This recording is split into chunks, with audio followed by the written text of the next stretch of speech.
healing people and being an impact. So they were giving me a car. Guys, I am not a sentimental person. Come and see me crying like a little girl. I cried because I remembered everything. I remembered the challenges. I remembered the dawns, waking up early. I remembered all the struggle, the physiotherapy. It wasn't.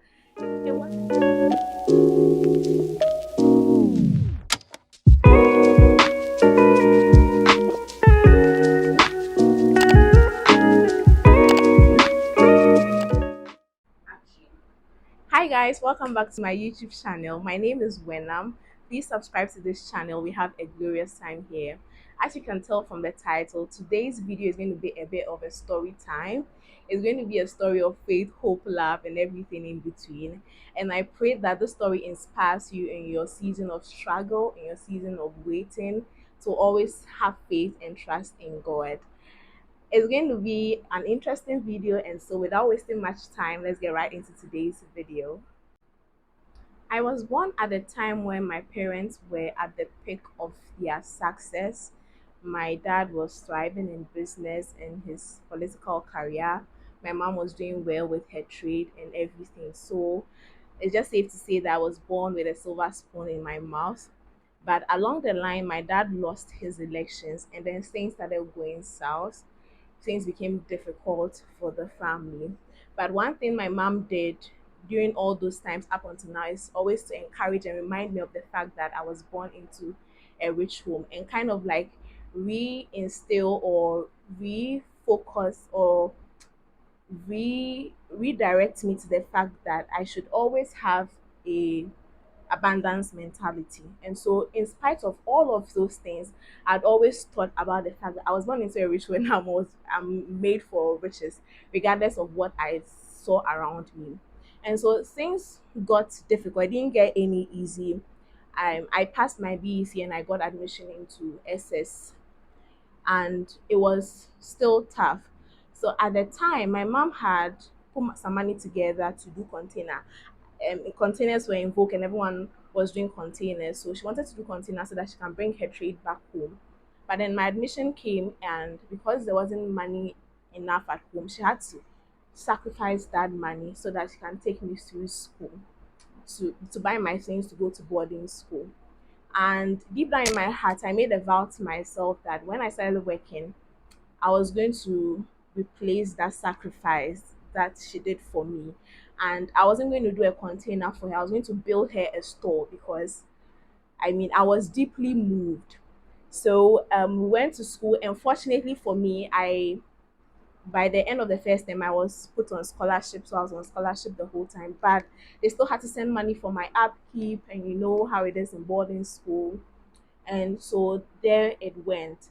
I also went to boarding school, primarily with general arts, but I didn't know what I wanted to be in future. So my brother at the time was reading medicine, encouraged me to rather do science because with science in Ghana you can divert to any field. So I wrote the exams and I passed, and I was sent to the science class, even though I had come with general arts. And so we were studying the science class. And if you know anything about the science class, then the whole every class is divided into two: those who wanted to read general medicine and those who wanted to read engineering. And our teachers kept encouraging us that it wasn't just about medicine and engineering. There were so many other fields in science to explore. So along the line in school, some professors came from the School of Allied Health, University of Ghana, to talk to us about their allied health programs like physiotherapy, dietetics, radiography. And I remember seeing the video, the flyer they gave, and the profession that struck me was physiotherapy. Then, even though in my heart and per my brother's advice, I wanted to read dentistry, I was particularly moved by the physiotherapy profession. And I said, oh, this is a very nice profession because it's a profession that you get to spend a lot of time with your clients. That was what I was just thinking. I thought that, oh, it would be a nice alternative in case dentistry doesn't go through. So we were overseas, results came out. Unfortunately, I didn't get dentistry. I was given physiotherapy to read. And I was grateful because I just felt that, oh, okay, then this is still in line. I mean, it wasn't a coincidence, and I was happy to read it. So that's how it went, and I went to the university to read physiotherapy. So I went to PT school. PT school was tough. It was the toughest level of education I've ever encountered, but God remained faithful. He saw me through. And while we are in school, I met a gentleman who introduced himself as Noah. And he recognized me. I didn't recognize me. Unknown to me, Noah and I were in crèche together. We went from crèche to KG2, but then we changed schools, and that was it. But he recognized me and he introduced himself, and we became buddies. So we graduated, he graduated, I graduated, and we started working and we went out into our world. And we know we talk, we go like, oh, if you get local, link me up and all of those kind of things. So Noah was there, and he assured me that if he gets any case, he was going to link me up. So I started working. I put in applications here and there, and I got a few places, and I started working. And when I started, I had to work under the PT at the facility, just to orient me into the company's environment. And I remember the first day I went, some of the first things he spoke to me about was about getting a car. He explained to me how important it was to get a car, because without a car, the clients were not going to respect me. One, two, they were not going to be willing to pay me how much I was worth just because I didn't have a car. And I thought that was so superficial. And it's not as though anything he said was a lie. It is true. That is how most Ghanaians think, or at least from my experience, people judge you based on things that they can see on the surface level. So I was disturbed because I didn't have money to buy a car, and getting a loan to buy a car was out of the question. I wasn't going to even consider it. So when we were having that conversation, I jokingly told him that, oh, I believe that a client would give me a car as I practice and I do something wonderful for the client. And he laughed and I laughed. He told other colleagues and we all laughed. And I mean, it was funny. I felt stupid for a little bit, but like, I also, on the flip side, I knew that there was nothing that was impossible when it comes to God. So it was still funny. He still kept, encouraging the car movement, and it was disturbing me. And he finally said that if how I was thinking about someone giving me a car was just like living in a world of fantasy, that there were only two ways a client was going to give me a car. It's either the client is related to me or the client will sleep with me. But there was no client that was just going to give me a car because I've done my work well. It just doesn't happen in the real world. So I had to like kind of like wake up and breathe reality.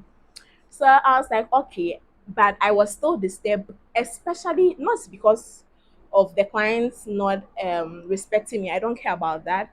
But I was disturbed about the fact that they were not going to pay me what I was worth just because I didn't have a car.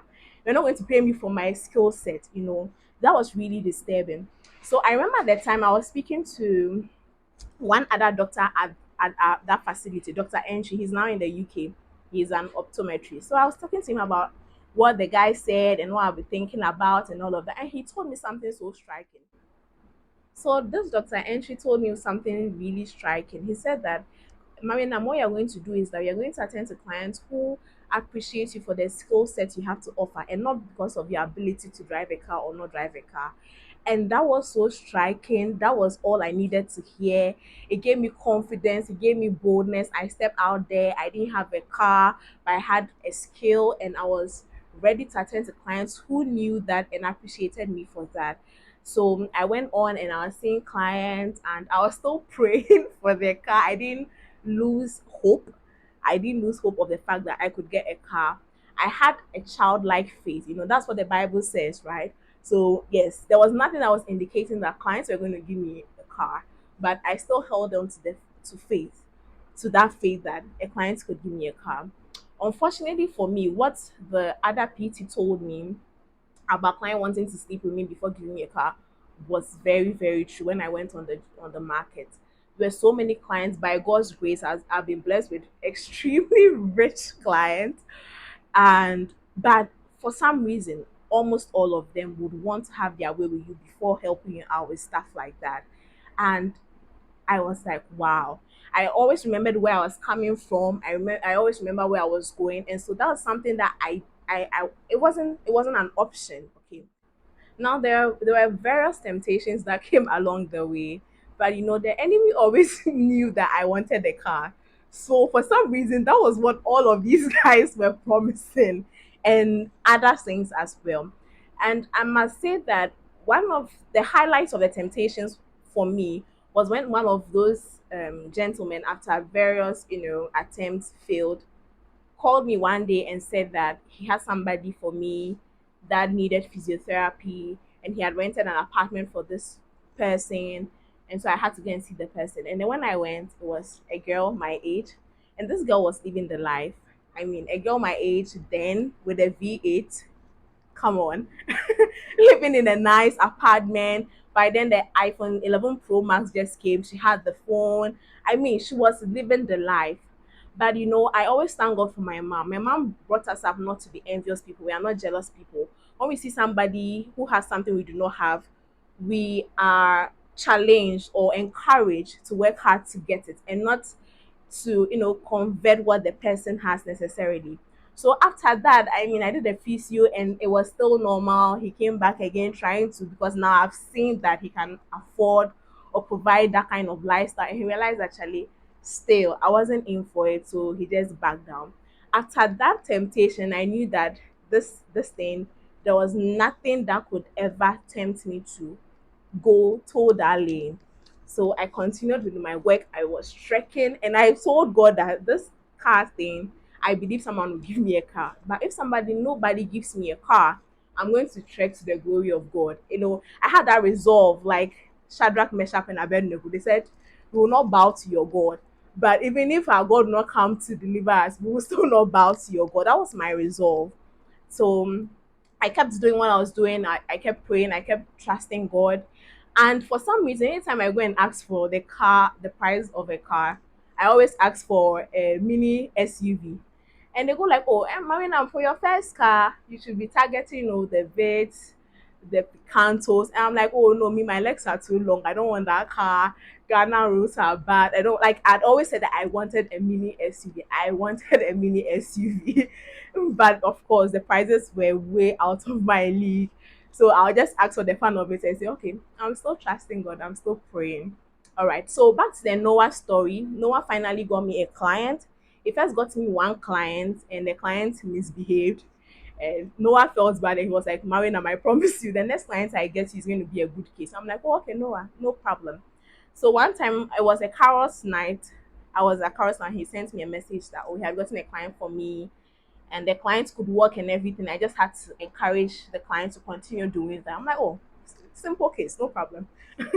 So then the next day was Christmas. I told him I wasn't sure I wanted to go out on Christmas that day. I really wanted to rest, so I'll not go out. But I was expecting that the client's dad or mom would call me. So indeed, when I woke up and I just picked my phone, the call started coming. So I was like, no, I won't answer this call. But then the call came through again, and so I answered, and indeed, it was the client's dad. And then he talked up to me about, I'm like, oh, 25th, I didn't want to go, that kind of thing. But he was very polite, and that was what um motivated me to go, because usually clients come off a bit entitled, but this client was very polite and cared to, and even though he was persistent, it was very polite. So I was like, okay, I'll go. So I told my man I was going to see a client. He was like, hey, Marina, it's Christmas. You said you rest. I'm like, oh no, this is a special case. Indeed, I got there and it was a really special case. Unlike what no one had told me, the condition had deteriorated, nothing I've ever seen. Usually, the worst case you'd see that you can manage stroke, one side is weak, so rely on the other side, to rehabilitate the other side. In this case, 0 0, both limbs, upper and lower. Clients was just lying in bed. Something we might term in medicine as vegetable. And I was like, wow. I knew at that point that it would take God, because it was crazy. But I maintained my composure. I did my assessment, and I told her parents, that I was going to try and do my best and all of that. And then the parents said, oh, there was a car that it was a Hyundai Elantra. They wanted to give it to me to be bringing for the physio, and I didn't feel comfortable with it. One, because of the experiences I've had with clients promising me cars. So immediately the thought came, I was like, no, no, no, no. I'm not accepting car. I'm going to come myself. If I have to take Trotro, I'll take. If I have to pick Uber, I'll come myself. I don't want any car. So we started the physio. It was extremely difficult case, no doubt. But God came through, and every step of the way, I was seeing one improvement after another. And there's something I always say, nothing is everything is spiritual. I mean, it will be very superficial of you to think that to take everything on the surface level. Everything has spiritual representations. So looking at the case and the history, I was like, no, this thing it goes beyond physical. Even though I was doing my research and I was doing as much as I could as far as physiotherapy was concerned, I was praying a lot about this condition because it didn't make sense to me. So one time I went to another client and we were having a discussion like that. And before that, I told my mom about the case and my mom encouraged me to do it. And if my mom encourages me to do something, I just get some superpower. So we went to a client and we are having this discussion. The client was telling me that he can see, I mean, the client sees things. It was like he can see that I have this case and I should be careful that if I try to intervene, they'll take the sickness from the client and put it on me. I didn't take his word of prophecy seriously, honestly. So in the conversation, I even told this client's dad that, oh, this is what the client even said, oh. And I told my mom as well. And my mom was like, oh, it's not true, it won't happen. I'm doing God's work and God is with me. So I mean, I didn't take it seriously. I kept doing what I was doing. But as we were progressing with the physiotherapy, I started getting, things started going wrong with me as a human being. I mean, my BP just started shooting up like 210/1, like outrageous numbers. For the first time in my life, my menstrual cycle started changing. I would just be feeling like severe headaches. I mean, so many like crazy things kept coming my way, and I could see that they were attacks. And I was still praying, I was still hoping that things would get better. And I knew that it was tied to that thing the client told me. But like I was shaking it off. And I was still doing my stuff. But this was where it really got scary. So one of my classmates passed, my JHS classmates passed. And before she died, there was some people came onto the page and were asking, oh, where is Winifred? Where is Winifred? Some weeks after we were told that she passed. So after her funeral, that was when we heard that there was a word of prophecy that she was going to die. And that was why we were looking for her on the page. And I'm like, oh, okay, nice, nice, nice. So a few weeks after the funeral, another page was created. My JHS mates, we were few, less than 10, and I was part of the page created. I was like, okay, what's happening? According to them, or according to the dreamer girl, she had another dream. And in this dream, I went to a Catholic school. So she said we're all gathered in the chapel, and the angel of death had come again to come and pick another person. And that person was tall, fair, stout. And so that's why the page was created. I'm like, okay, how does that concern me? So I quickly went to the list, the people that were on the page. And the description, no one fitted the description apart from me. So indirectly, I knew that they were talking about me. So like the prophecy is now on me, and we needed to fast, we needed to pray to break it and all of that. And at that point, I remember that day vividly. I was in my consulting room. I felt fear try to grip me because I was like, it started confirming all the symptoms I was feeling in my body, all the visions I was having of myself dead and being in the coffin. So fear was about to grip me, and that was the point where I realized that this thing wasn't from God, because they said God is love and perfect love casts out all fear. So I remember that I'm like, no, this thing is not from God. So I picked my phone and then I did the voice note, because when the thing is hot in your body like that, you can't even type. So I picked my phone and I did the voice note, and then I started preaching to them. I told them about the fact, I explained to them why that prophecy will not come to pass. I told them, I just quoted scripture. I was just quoting scripture. And I told them at the time that we are doing 40 days of power, ICGC. And that was the first 40 days of power I took seriously. So I told them if it's about fasting, I am already fasting because of 40 days of power. So, I was in sync with the spirit. So they knew that actually I was also on fire, and they could clearly see that I knew what I was about. And that was it. I didn't hear anything from that page again. The fasting didn't go on. The page got dissolved. When I was preparing for this video, I went back to look for the page. Apparently, the page got dissolved, and I didn't even know. So after I said that, I said that I felt that a huge burden had been taken from my back. A huge burden had been taken off my back. So about the fear, the fearful thoughts didn't stop coming. I was still having those thoughts, but then I'll rebuke it. And I decided I wasn't going to share this information with anyone like I shared the first one, because I believe that when you speak words, their spirit that gets established. So I wasn't going to even talk to my mom or talk to my sister, nobody. I was just going to keep it in my heart, and I was just going to meditate and pray about it. Yeah, so there were several nights I'll go to bed and I'll imagine that the next morning my sister will wake up. We share a bunk bed. My sister will wake up and she'll find me lifeless in bed. There were those thoughts. In fact, one of the days when I was going to see this particular client on their stretch to their house, I was crying and praying on the street. And the dad was, I think, going to work or something. So the dad saw me and he pulled over. He was like, "Oh, Marianam, how are you?" And then he realized there were tears in my eyes. He was like, "Oh, are you okay?" I'm like, "Yes, I'm okay." "Are you sure?" I'm like, "Oh, yes, I'm okay." But I was crying and praying because I was scared that Charlie out there, I'm going to die. So, but I still kept it to myself because of all the explanation I had given.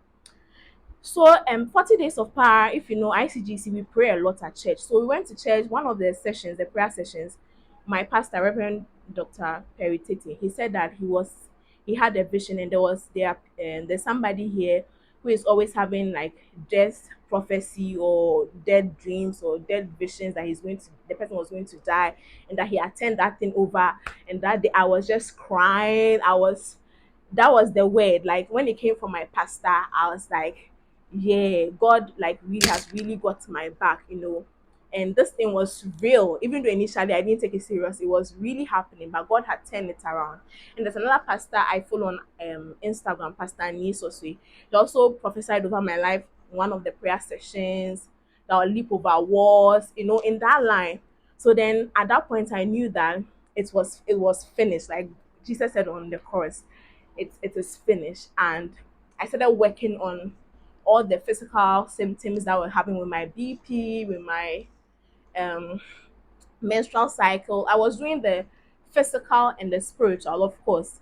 Even though I believe everything is spiritual, it doesn't mean that I shouldn't use common sense. So I became more conscious of my health, and gradually things got reversed. And today, to the glory of God, my BP is normal.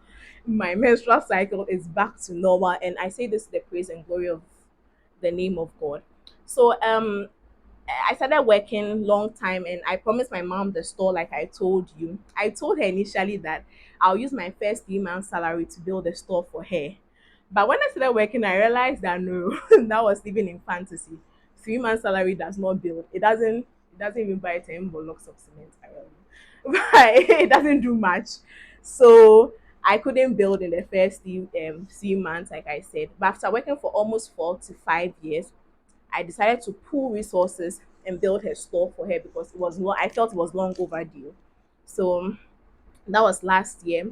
We started the project early part of the year, mid part, I think April, May, and by June, July, we're done. It's a very, very small place, like extremely small place. But she's grateful, and I'm also grateful to God for the grace to be able to do that. Immediately after the store business, we all knew what happened in Ghana, the economy, everything just turned upside down. And my finances, for the first time in 4 years, it just went off like this. And I was surprised. I was asking God, like, usually when you do a good thing, you're expecting like a good result, and you're expecting an elevation. And this time things were going south. And I started questioning God. I'm like, no, like I'm a tither, I'm a this, I quote the Bible, like I was quoting the Bible to God. I didn't understand what was happening because it didn't make sense to me at all. And I was so eager and ready to write off 2022 as the worst year of my life because I mean, I can't give details, but it is bad. Like, it was so bad. But I kept trusting God because God had come through for me several times. So even though this was hard, even though it hit me, I still believed that God would make a way. But I was still sad. And 2022 was going to be the worst year of my life. So that's it. So we continued with the case with this lady, and I was ready to discharge her because we had had so much progress with the physiotherapy. She was doing well now. She could drive, she could cook. I'm like, oh, let's discharge this lady. Like, we are done, and I didn't die. And I mean, I went hard for her because I felt that okay, if I was going to die for this case, I may as well go hard. So I went hard. God helped, came in. Actually, God didn't help. God did it, and then we got the results. So I told the parents about the discharge plan and all of that. So one Saturday I was sitting at home, and then a dad called me. And honestly, up until today, when I receive a call from the dad or mom, my heart beats because I'm like, hey, something happened to this lady. So when he called, I was like, what has happened? And he called, no, Marianne, how are you? I'm like, oh, I'm fine. Are you busy? Are you around tomorrow? We want to see you. I'm like, hey, what has is my client okay? Is the mom okay? Is everyone okay? I was like, oh yes, we just want to see you. And I remember that it was around Christmas time, and these people are very kind clients. You know, they give me a lot of gifts, and I am not entitled. I mean, when clients pay for services and they give me 5 CDs extra, I am so grateful because they are not supposed to do that. And even when fuel prices increase, they offer to increase my charge. Like, I'm like, oh, it's not necessary, but they insisted in increase. So like, what more can I want from these people? But every Christmas they give me stuff, so I thought, oh, it was one of those things. So they called on a Saturday, and on a Sunday I was supposed to go. So they called on 17th of December. So 18th of December, I went to church again. I was still crying, of course, because I mean, at some point I'll be thinking of committing suicide. But my faith in God is too strong for that. But like, if I didn't have faith in God, that's how bad the thing was. So as I was crying in church, God inspired me that when I come back home, I should just write in my gratitude journal. I journal a lot. I started journaling actually. So he said I should just journal and write all the things I was grateful for in the year. And for the first time after that day, I wrote about 3 to 4 pages of things I was grateful for. And I was amazed at all the good things God had done for me in the year. It's funny how one bad thing can just block you from seeing all the amazing things that are happening in your life. You see, so I was shocked, and when I finished writing, I was in tears. I was like, wow, I've been so ungrateful. I felt bad that just because of one financial problem, I rubbish all the other good things. So that was it. It was time for me to go to their house, and I ordered Uber. The Ubers were misbehaving, those kind of things. I ended up picking Okada to the station, trotro. So I went to the house, ready to take my Christmas gift and go home. So I got there. It was the day Messi won the World Cup, by the way. So I got there, they were watching the match, and then the whole family came around, and they were just like thanking me for a good work done. And I'm like, oh, I did my work. You paid me, and I did my work. So, and they said no amount of money would be able to um be enough for the kind of thing I've done for them. But they've noticed that there's a problem because the Uber people, especially when they hear that you're coming from Ashama, you're going to Ashama, they won't mind you. So they've noticed that there's that problem. So they want to help me continue God's work of healing people and being an impact. So they were giving me a car. Guys, I am not a sentimental person. Come and see me crying like a little girl. I cried because I remembered everything. I remembered the challenges. I remembered the dawns, waking up early. I remembered all the struggle, the physiotherapy. It wasn't easy. I remembered all of that, and I don't know where the tears came from. They were just falling. They were just falling. And in my mind, it was the Hyundai Elantra they were going to give me that I rejected the first time. And I was so grateful. I I was short of words. That kind of shock that makes you sober. I was just like sober. So I just had to take a minute to rearrange my thoughts and everything. And the car was mine. So they told their son to take the car out of the garage for me. They brought me the car keys. I'm like, this is happening. This is happening. Only for me to go out, and it wasn't a Hyundai Elantra. It was a Hyundai Santa Fe, an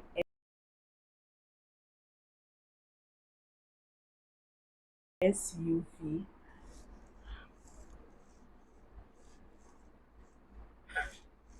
I could not believe it.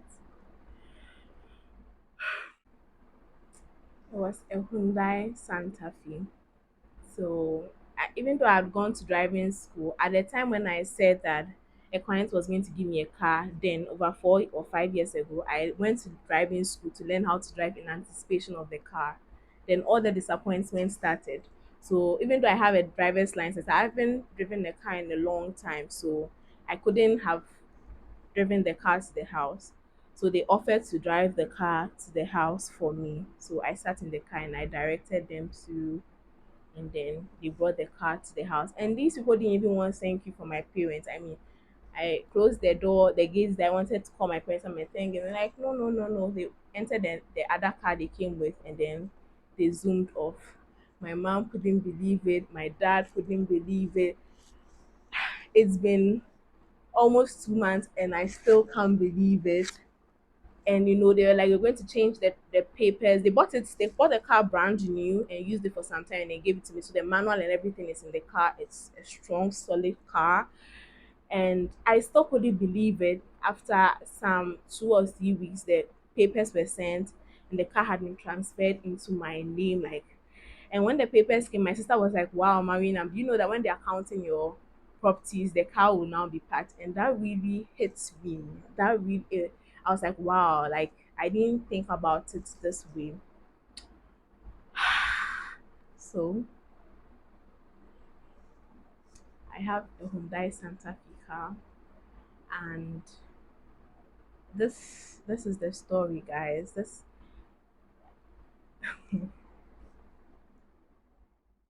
yeah. I'm going to probably do another video to share all the lessons I learned from this entire experience. But I just want us to know that faith always wins, and sacrifice always comes with a reward. I mean, at a point, I was torn in between buying a car and building my mom's shop, even though I'd given her my promise, because the Uber drivers were stressing me out. But I still chose to keep to my word and do that to honor her, even though I was frustrated with transportation. And there are so many other things that I did at the expense of my comfort. And God came through, for me. So it doesn't matter what you are going through. And usually when the challenges are coming, they come like together. It's like one thing after the other. That's how shall they come. Don't lose sight of of your faith and your covenant with God, because it will always come through for you. I want to use this opportunity to thank the family. I'm sure they don't want their name to be mentioned, but I really thank them. It's only my God that can reward them, and my God would never ever let them down. Their household is forever blessed in Jesus' name, and they would never lack any good thing.